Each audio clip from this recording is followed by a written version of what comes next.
Quiero llevarme 5 camiones. Se burlaron del viejo mecánico y días después quedaron en shock. El aire acondicionado de la agencia Mercedes-Benz, en pleno paseo de la Reforma, era un golpe helado en la cara de Roberto Aguilar, un frío tan artificial como las sonrisas de los vendedores.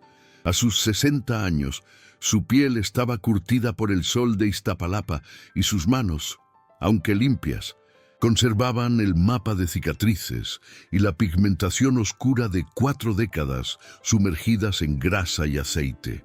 Llevaba una camisa sencilla y unos pantalones de trabajo que, a pesar de los esfuerzos de su esposa Dolores, aún olían vagamente a metal y a esfuerzo.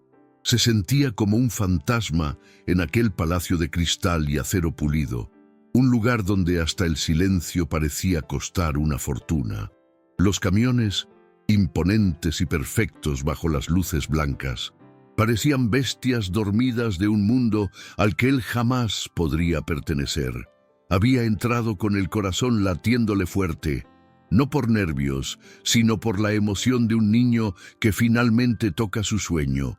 Pero esa emoción se disolvía a cada paso bajo las miradas de reojo y los susurros ahogados del personal.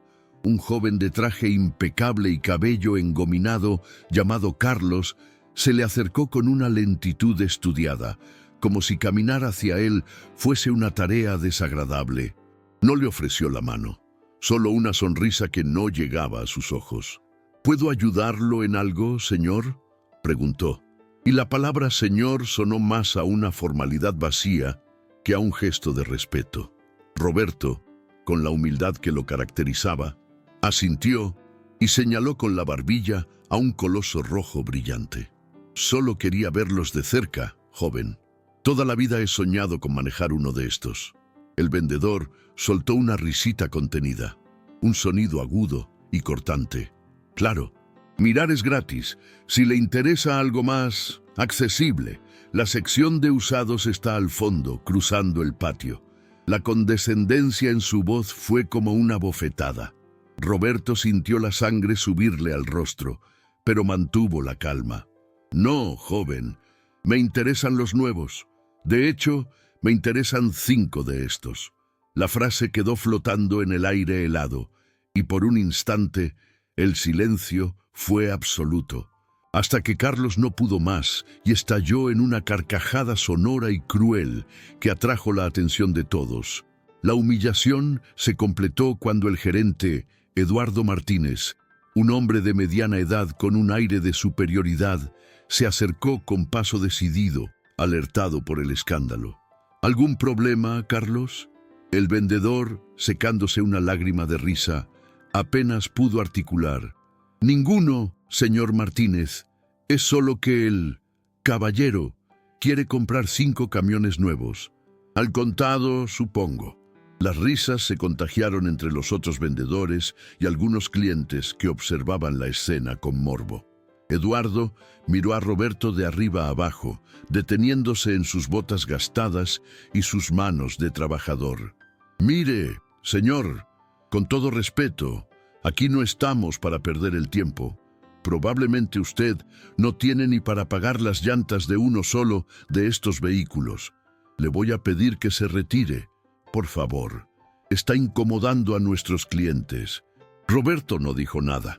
El nudo en su garganta era demasiado grande. Sintió el peso de todas las miradas sobre él, mientras 2 guardias de seguridad lo escoltaban amablemente hacia la puerta de cristal, como si fuera un delincuente. Afuera, el sol de la Ciudad de México lo golpeó con fuerza, pero no tanto como la vergüenza que le quemaba por dentro. Esa noche, en la pequeña pero acogedora sala de su casa en Iztapalapa, el silencio de Roberto era más pesado que el de cualquier motor descompuesto. Dolores, su esposa, le acariciaba el hombro mientras él miraba un punto fijo en la pared, reviviendo cada palabra, cada risa, cada mirada de desprecio. Ella lo conocía mejor que nadie y sabía que esa herida era profunda. Una herida al orgullo de un hombre que nunca había pedido nada más que respeto. Con la voz suave, ella intentó consolarlo. No les hagas caso, mi viejo. No saben la clase de hombre que eres. Pero entonces su mirada se detuvo en un sobre del banco que asomaba discretamente bajo un periódico en la mesita. Era el tercero que veía en las últimas semanas, y Roberto siempre lo guardaba antes de que ella pudiera verlo bien. Con una intuición que solo dan los años de matrimonio, frunció el ceño. Roberto, hay algo que no me estás contando, ¿verdad? Llevas meses muy extraño con la correspondencia. Él bajó la mirada y su mano, casi por instinto, fue a su bolsillo, donde un pequeño papel doblado y gastado por el roce descansaba como un secreto a punto de estallar. Amigos, si esta historia ya les tocó el corazón y sienten la injusticia de Roberto como si fuera suya, les pido un pequeño pero gigante favor. Somos un canal que apenas comienza su viaje, y cada persona que se une a nosotros es el motor que nos impulsa a seguir buscando y contando relatos que merecen ser escuchados. Su suscripción no es solo un clic, es el combustible que nos permite crecer y llevar estas voces a más personas. Por favor, tómense un segundo para suscribirse y acompáñenos en este camino. Su apoyo significa el mundo para nosotros. En el silencio de su hogar en Iztapalapa, el peso del mundo parecía haberse derrumbado sobre los hombros de Roberto Aguilar. Dolores lo encontró sentado en el borde de la cama, con la mirada perdida en las grietas del suelo de cemento pulido. Sus manos, usualmente firmes y cubiertas de grasa, ahora temblaban levemente sobre sus rodillas. No necesitó preguntar qué había pasado. El alma de su esposo estaba expuesta en la curva de su espalda, en la forma en que su respiración se entrecortaba. Ella se sentó a su lado sin decir una palabra y simplemente le tomó una mano. El calor de su piel fue el ancla que Roberto necesitaba para no hundirse por completo. Las lágrimas que había contenido con tanto esfuerzo finalmente rodaron por sus mejillas curtidas por el sol y el trabajo, silenciosas y amargas. Me trataron como si fuera basura. Lola, susurró con la voz rota, mientras el olor a desinfectante industrial de la concesionaria aún parecía impregnado en su ropa. Como si mis sueños no valieran nada porque mis manos están sucias. Dolores lo abrazó con fuerza, sintiendo el temblor de su cuerpo contra el suyo.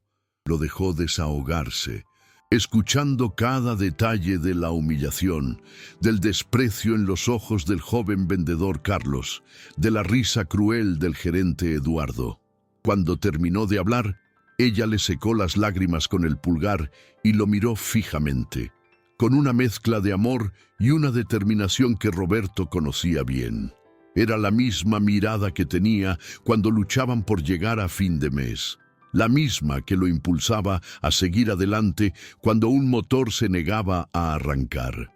Era la mirada que le decía que no todo estaba perdido. Fue entonces cuando ella, con una suavidad que disfrazaba la firmeza de su pregunta, abordó el tema que la inquietaba desde hacía semanas. Roberto, ¿qué son esas cartas del banco que guardas con tanto recelo en el cajón de la cómoda? Preguntó, su voz era un murmullo. Las he visto llegar. Tienen un sello diferente, uno importante. Nunca me dices nada. Roberto bajó la mirada, como un niño sorprendido en una travesura. Sabía que no podía ocultarlo más. El secreto le pesaba tanto como la humillación sufrida. Se levantó lentamente, caminó hacia la vieja cómoda de madera y sacó un sobre grueso. Lo extendió hacia Dolores sin poder mirarla a los ojos. Dentro, junto a varios estados de cuenta, había un boleto de lotería gastado y arrugado, con los números casi borrados por el manoseo constante. Eran los números que había jugado religiosamente cada semana durante 20 años, el día que se casaron y la fecha en que se conocieron en una kermés de barrio. «Gané, Lola», dijo finalmente, su voz apenas un hilo. «Gané el premio mayor hace 2 meses. 80 millones de pesos. Dolores abrió el estado de cuenta y sus ojos se abrieron desmesuradamente al ver la cifra impresa en papel oficial. una cantidad con tantos ceros que parecía irreal. Sus manos empezaron a temblar y tuvo que sentarse de nuevo. El aire se volvió denso, cargado de incredulidad y una emoción abrumadora. No era enojo, era un shock profundo, una mezcla de alegría y confusión. Roberto se arrodilló frente a ella, tomando sus manos entre las suyas, y le explicó todo con una calma que no sentía. Le habló de su miedo, de no haber dicho nada porque quería estar seguro de que no era un error, de que el dinero era real y estaba seguro en el banco. Pero sobre todo, le confesó su pavor a que esa fortuna los cambiara, a que los convirtiera en el tipo de personas que los habían despreciado esa misma tarde.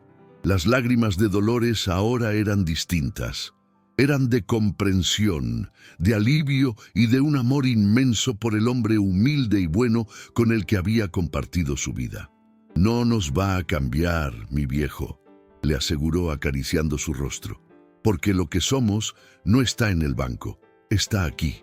En ese instante, una idea audaz y brillante comenzó a formarse en la mente de Roberto, alimentada por la rabia justa y el apoyo incondicional de su esposa. No quería venganza, no quería humillar a nadie como lo habían humillado a él.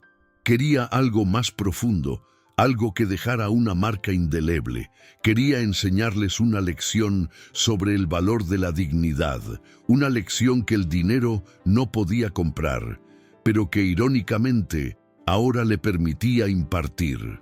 Al día siguiente, contactaron al licenciado Ramírez, un abogado serio y respetado del centro de la ciudad, cuya oficina olía a libros antiguos y a justicia. Roberto, acompañado por Dolores, le contó toda la historia, sin omitir el dolor de la humillación ni la magnitud de su nueva fortuna. El abogado escuchó con atención, sus dedos entrelazados sobre un escritorio de caoba. Al principio, había una pizca de escepticismo en su mirada, pero cuando Roberto deslizó el estado de cuenta certificado sobre la mesa, la expresión del licenciado Ramírez cambió por completo. Una sonrisa lenta y astuta se dibujó en su rostro. Vio la oportunidad no solo de un caso lucrativo, sino de una historia de justicia poética que raramente se presentaba en su profesión. «Señor Aguilar, lo que usted propone no es venganza», dijo el abogado, reclinándose en su silla de cuero. «Es una cátedra de modales, y estaré encantado de ayudarle a impartirla». Durante las siguientes horas, el plan tomó forma con una precisión casi militar. Crearon una empresa ficticia, pero legalmente constituida, Aguilar Transportes Premium, un nombre que sonaba sólido, imponente, inalcanzable. Registraron el nombre, diseñaron un logotipo elegante y abrieron una línea telefónica exclusiva para la nueva compañía. El licenciado Ramírez, con su voz grave y autoritaria, sería el encargado de hacer el primer contacto. Llamaría a la agencia Mercedes-Benz, haciéndose pasar por el representante legal de un nuevo consorcio transportista interesado en adquirir una flota inicial de 20 camiones, una de las compras más grandes que la agencia habría visto en años. La siguiente etapa fue la transformación de Roberto. Dolores lo llevó a una de las sastrerías más exclusivas de Polanco.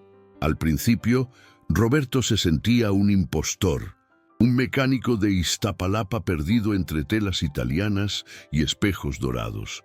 El traje a la medida, de un color gris Oxford, le quedaba impecable, pero se sentía como un disfraz. Los zapatos de piel, lustrados hasta brillar, le parecían demasiado delicados para sus pies acostumbrados a las botas de trabajo. Sin embargo, cada vez que su reflejo le devolvía la imagen de un hombre extraño y poderoso, veía a Dolores a su lado, sonriendo con orgullo, y eso le daba la fuerza para seguir adelante con el papel que estaba a punto de interpretar. El día señalado llegó con un cielo despejado sobre la Ciudad de México. A las 10 de la mañana, una limusina negra, larga y reluciente, se detuvo frente a la modesta casa de los Aguilar, causando un revuelo entre los vecinos. Un chofer uniformado bajó y abrió la puerta con una reverencia. Roberto, vestido con su traje nuevo, ajustándose la corbata de seda que apenas le dejaba respirar, le dio un beso a Dolores antes de salir.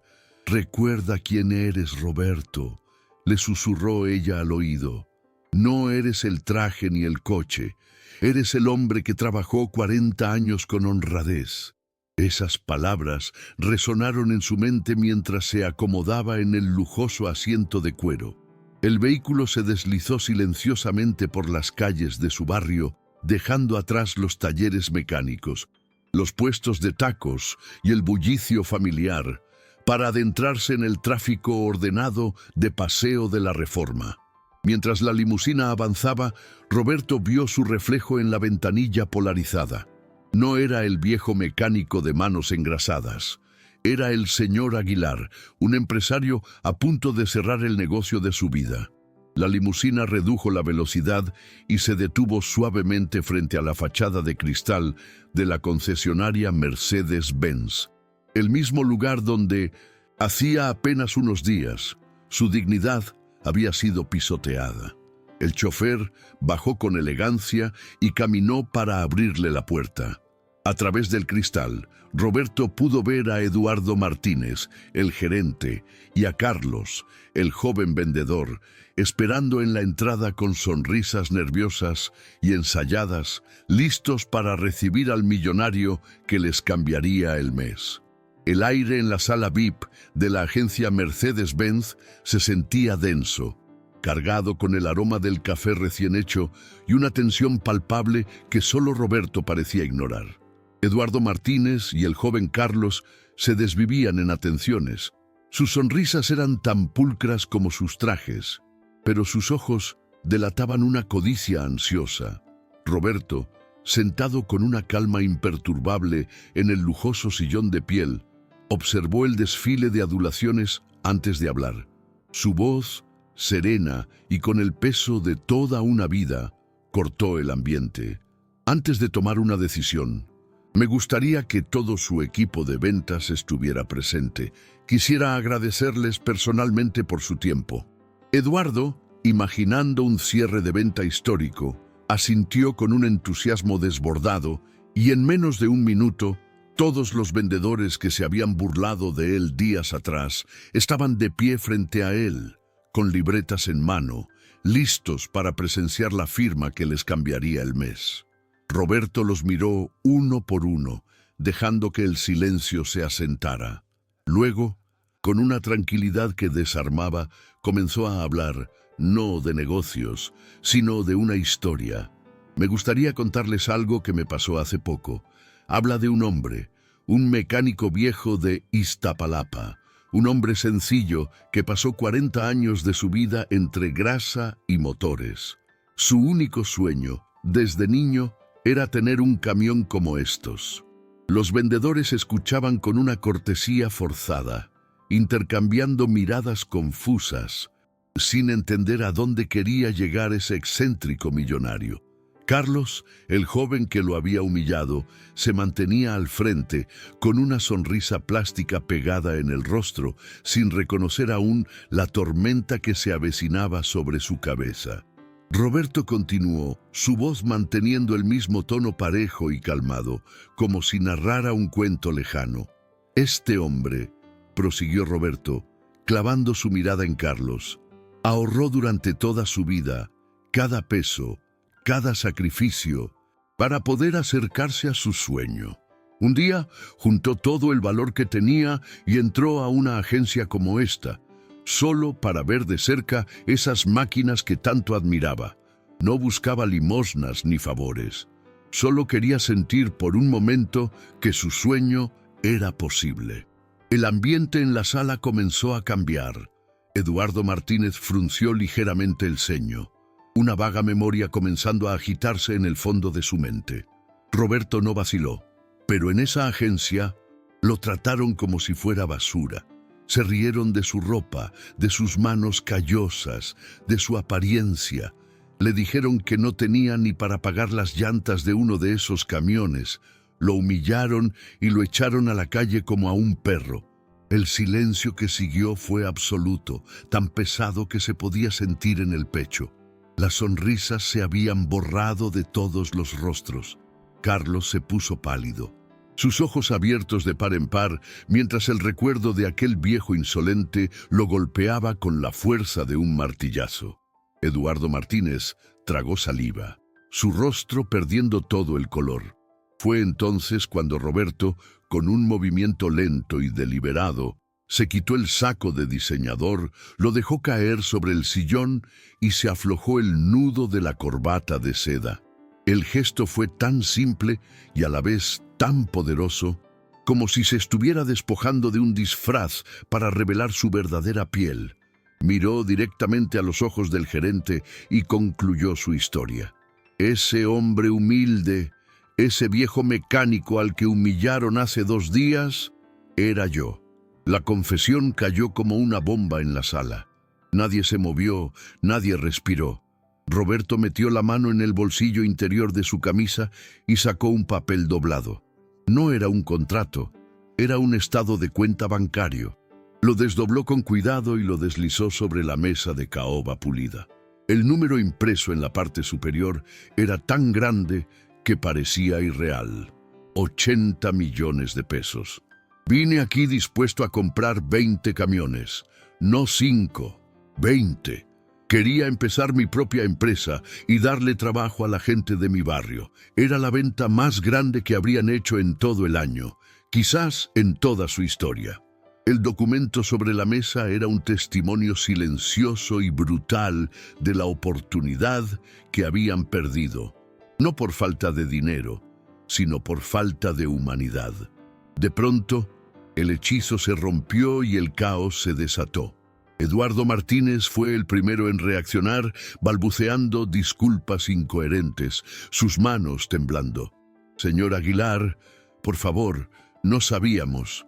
Fue un terrible malentendido».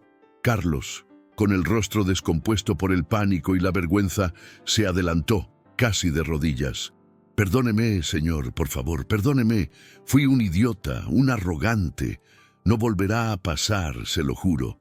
Las lágrimas corrían por sus mejillas, pero Roberto sabía que no eran lágrimas de arrepentimiento genuino, sino de desesperación al ver esfumarse una comisión que le habría cambiado la vida. El resto de los vendedores se unieron al coro de súplicas, creando una escena patética de hombres derrotados. Roberto los silenció levantando una mano. Su expresión no era de ira ni de triunfo, sino de una profunda y serena decepción. «Su perdón no me sirve de nada», dijo con una firmeza que helaba la sangre, «porque el respeto no debería depender de un estado de cuenta. La dignidad no se compra ni se vende. Se le debe a cada ser humano por el simple hecho de existir». Se puso de pie, recogió su saco y se lo echó al hombro. «El dinero que ustedes habrían ganado de comisión, esos 100,000 pesos, los voy a donar a 3 comedores comunitarios en Iztapalapa. Allí, al menos, servirá para alimentar a gente que sí valora la dignidad». Sin decir una palabra más, se dio la vuelta y caminó hacia la salida, dejando tras de sí un cementerio de sueños rotos y una lección que jamás olvidarían. Días después, mientras Roberto ajustaba el motor de un viejo Tsuru en el pequeño taller que mantenía en su casa, su teléfono sonó. Era un número desconocido. Con algo de duda, contestó. La voz al otro lado era la de Eduardo Martínez, el gerente, pero su tono ya no era arrogante ni adulador. Era el de un hombre que había sido profundamente sacudido. No llamó para pedir otra oportunidad, sino para agradecer. Le contó que la historia de Roberto había provocado un cambio radical en la agencia. Habían despedido a los vendedores más soberbios y habían implementado una nueva política de atención al cliente basada en el respeto incondicional, sin importar la apariencia. La lección, al parecer, había echado raíces. Eduardo le contó una última cosa antes de colgar, su voz teñida de asombro. 2 semanas después del incidente, un campesino de un pueblo de Puebla entró a la agencia Iba con las botas llenas de lodo y la ropa gastada por el sol. El nuevo equipo, recordando la lección de Roberto, lo trató con la máxima deferencia. Le ofrecieron café y pasaron horas mostrándole los modelos. Al final del día, el hombre, que resultó ser el dueño de una de las agropecuarias más grandes del estado, firmó la compra de 8 camiones nuevos al contado. Una venta de 16 millones de pesos que nunca habrían cerrado con su antigua mentalidad. Roberto colgó el teléfono con una leve sonrisa. Su venganza no había sido destruir, sino construir. Los meses siguientes fueron de una actividad febril y llena de propósito. Roberto cumplió su sueño, pero lo hizo a su manera. Compró 15 camiones Mercedes en otra concesionaria, una donde desde el primer día lo trataron como a un rey, a pesar de llegar con su ropa de trabajo. Fundó su propia empresa y la llamó Transporte Dignidad. Su primera acción no fue buscar clientes, sino empleados. Regresó a las calles de Iztapalapa y contrató a jóvenes humildes, muchachos trabajadores, a los que el sistema les había cerrado todas las puertas. Los entrenó no solo como conductores y mecánicos, sino como hombres de bien. Aquí no transportamos mercancía, les decía. Transportamos respeto. Cada uno de ustedes es un embajador de la dignidad en la carretera. Un día recibió otra llamada que lo dejó helado. Era Carlos, el joven vendedor. Su voz era apenas un susurro, cargada de vergüenza. Le contó que lo habían despedido y que nadie quería darle trabajo por su reputación. No pedía dinero ni un puesto de ventas, suplicaba por una oportunidad, cualquier oportunidad, para empezar de cero y aprender a ser un hombre diferente. Roberto, tras una larga conversación con Dolores, decidió darle esa oportunidad. Carlos se presentó al día siguiente, puntual, y cambió su traje por un overol manchado de grasa. Empezó desde abajo, limpiando motores y barriendo el patio. Con el tiempo, demostró una humildad y una disciplina que nadie habría esperado de él, ganándose el respeto de sus compañeros y convirtiéndose en un testimonio viviente del poder de las segundas oportunidades. El tiempo pasó. Transporte Dignidad creció hasta tener 25 camiones y más de 40 empleados, convirtiéndose en un referente en el sector no solo por su eficiencia, sino por su calidad humana. La historia de Roberto se convirtió en una leyenda silenciosa en el mundo de los traileros. Un día, mientras conducía con Dolores por Paseo de la Reforma, pasaron frente a la antigua agencia. Se detuvo un momento. Justo en la entrada principal había un letrero nuevo, grande y claro, que no estaba allí antes. Dolores leyó las palabras en voz alta, con la voz quebrada por la emoción. Aquí todos los clientes son tratados con respeto y dignidad, sin importar su apariencia. Ella se giró para mirarlo, sus ojos llenos de un orgullo inmenso. Apoyó su cabeza en su hombro y le susurró al oído: «Nunca construiste un imperio de dinero, mi amor. Construiste algo mucho más grande. Cambiaste un pedacito del mundo en silencio». Roberto tomó su mano, la apretó con fuerza y miró el letrero una última vez, viendo en esas palabras el reflejo de su propia vida, de sus luchas y de sus valores. Una paz profunda lo invadió, la certeza de haber hecho lo correcto. Con una sonrisa serena, le respondió a su esposa, resumiendo la lección más grande que había aprendido en su viaje. Es que la verdadera riqueza, Dolores, nunca estuvo en el bolsillo. Siempre estuvo en el corazón y en el carácter. Y es con esa sensación de calor en el pecho, con esa mezcla de justicia y esperanza, que llegamos al final de esta increíble historia. La vida de don Roberto nos demuestra que el verdadero poder no reside en el dinero que se tiene, sino en el respeto que se da y en la dignidad que nunca se negocia. Cada uno de nosotros, en nuestro día a día, enfrentamos pequeñas y grandes batallas donde nuestro carácter es puesto a prueba. Y son estas historias las que nos sirven de faro y nos recuerdan el camino correcto, el camino del corazón. Nos encantaría saber desde qué rincón del mundo nos estás escuchando.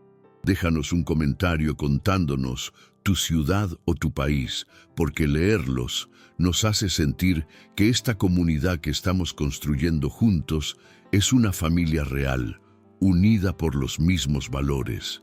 Cuéntanos también qué te hizo sentir la lección de Don Roberto, qué pensamiento te dejó, y si esta historia te tocó el alma, si te dejó una semilla de fe en la humanidad, te invitamos a escribir un simple pero poderoso gracias en los comentarios. Tu gesto nos llena de fuerza. Este canal es nuevo y está naciendo gracias a ti. Cada vez que le das me gusta a un video, cada vez que te suscribes y activas la campanita, nos estás dando el combustible para seguir adelante, para encontrar más relatos como este que merecen ser contados. Tu apoyo es lo que nos permite crecer y llevar estas lecciones de vida a más personas que, como tú y como yo, necesitan un recordatorio de que la bondad y la integridad siempre, al final, encuentran su recompensa. Por eso, te pedimos con todo el corazón que compartas esta historia con esa persona especial que sabes que la necesita. Quizás alguien que ha sido tratado injustamente o que necesita un impulso de esperanza. Juntos podemos hacer que este mensaje llegue muy lejos. No olvides que aquí siempre tendrás un lugar, un espacio seguro donde las historias nos conectan y nos hacen más fuertes. Gracias por acompañarnos hasta el final. Que la paz y la fortaleza te acompañen en tu camino. Y recuerda que, aunque no lo veas, nunca caminas solo. Nos vemos en el próximo relato.